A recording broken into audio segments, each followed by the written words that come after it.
پر یہاں والدہ کا ذکر ہے، والدہ کی تنگیوں کا ذکر ہے، والدہ کتنی پریشانیاں کتنی قربانیاں دیتی ہے۔ فرمایا وہ مصیبت پہ مصیبت اٹھاتی ہے تمہارے لیے، 9 مہینے پیٹ میں تمہیں پالتی ہے، اس کا اٹھنا مشکل، اس کا بیٹھنا مشکل، اس کا چلنا مشکل، اس کا کھانے میں پریشانی،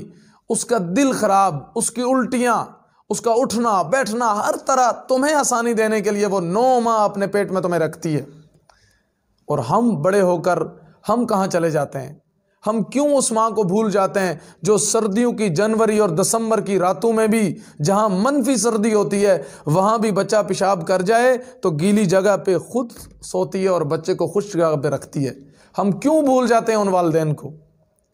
میں آج سے 12-14 سال پہلے کشمیر منفی سردی اور برف تراویحیں پڑھانے کے لیے جاتا تو میری عادت ہے کہ میں تراویحوں کے بعد آگے کھانا کھاتا ہوں، اور کچھ حفاظ پہلے بھی کھا لیتے ہیں، اس کا ہر ایک کا مزاج ہے۔ تو میں رات 10 بجے واپس آتا تھا، 9 بجے واپس آتا تھا، اور میری والدہ سردیوں کی ٹھٹھرتی راتوں میں چولہے کے پاس بیٹھی ہے کہ میرا بیٹا ابھی آئے گا کھانا دوں گی، ابھی آئے گا کھانا کھلاؤں گی، بھوکا نہ ہو۔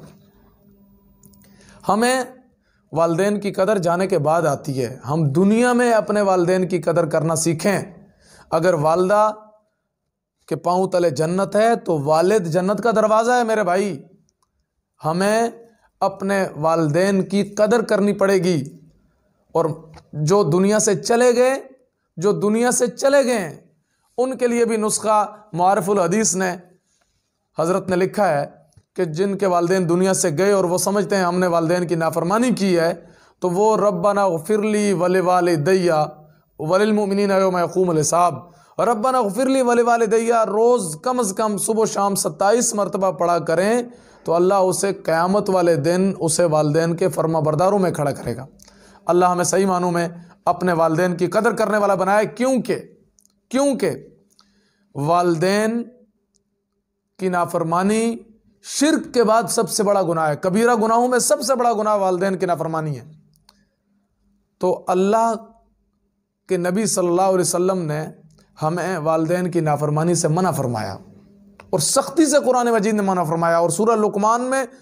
تو بہت سختی کے بعد جہاں شرک کا ذکر آیا، جہاں فرمایا کہ اللہ کا حکم اللہ کی اطاعت، وہیں فوراً ساتھ کہہ دیا والدین کا حکم، والدین کی اطاعت، والدین کا حکم سر آنکھوں پر۔ قیامت کے نزدیک اللہ کے نبی صلی اللہ علیہ وسلم نے فرمایا قیامت کے نزدیک ایک وقت آئے گا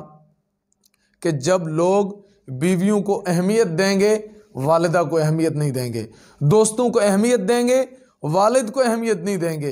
اور کتنے واقعات سننے میں ملتے ہیں کہ ہم اپنے والدین کی قدر نہیں کر رہے ہوتے، اور پھر ہماری اولادیں بھی ہمارے ساتھ وہی کرتے ہیں۔ وہ کہتے ہیں نا جیسے کرنی ویسے بھرنی، کہ وفا کرو گے وفا کریں گے، جفا کرو گے جفا کریں گے، ہم آدمی ہیں تمہارے جیسے، جو تم کرو گے وہ ہم کریں گے۔ اللہ ہمیں صحیح معنوں میں اپنے والدین کی مجھ سمیت ہم سب کو اطاعت گزار بنائے اور والدین کی فرما برداری کرنے والا بنائے۔ وآخر دعوانا الحمدللہ رب العالمین۔